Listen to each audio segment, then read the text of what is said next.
સમાચાર છોટાઉદેપુરથી સામે આવ્યા છે। છોટાઉદેપુર નગરપાલિકા દ્વારા મતદાન જાગૃતિ કાર્યક્રમ યોજાયો છે।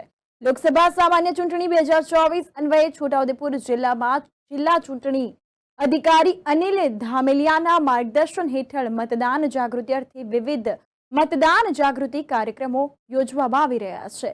તો છોટાઉદેપુર નગરપાલિકા દ્વારા મતદાન જાગૃતિ કાર્યક્રમ યોજવામાં આવ્યા હતા। દરમિયાન છોટાઉદેપુર નગરપાલિકાના કર્મચારીઓએ નગરપાલિકાના જુદા જુદા વિસ્તારોમાં જઈને લોકસભા સામાન્ય ચૂંટણી 2024 અંતર્ગત તારીખ 7/5/2024 મંગળવારના રોજ મતદાન કરવા માટે જાહેર જનતાને અપીલ કરી હતી।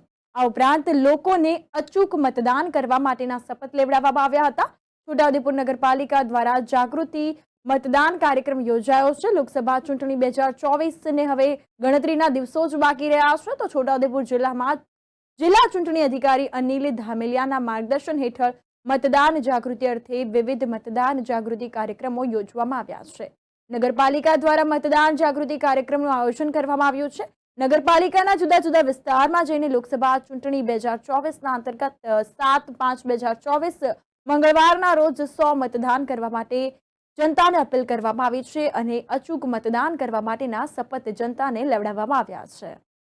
ભારતના નાગરિકો લોકશાહીમાં સંપૂર્ણ વિશ્વાસ રાખીને પ્રતિજ્ઞા લઈએ છીએ કે અમે આપણા દેશની લોકતાંત્રિક પ્રક્રિયાઓની મર્યાદા જાળવીશું અને સ્વતંત્ર, નિષ્પક્ષ અને શાંતિપૂર્ણ ચૂંટણીઓની ગરિમાને જાળવીને નિર્ભયતાથી ધર્મ, વર્ગ, જાતિ, સમાજ, ભાષા અથવા અન્ય પ્રલોભનથી પ્રભાવિત થયા સિવાય તારીખ 7/5/2024ને મંગળવારના રોજ ચૂંટણીમાં અમારા નૈતિક મતાધિકારનો ઉપયોગ કરીશું।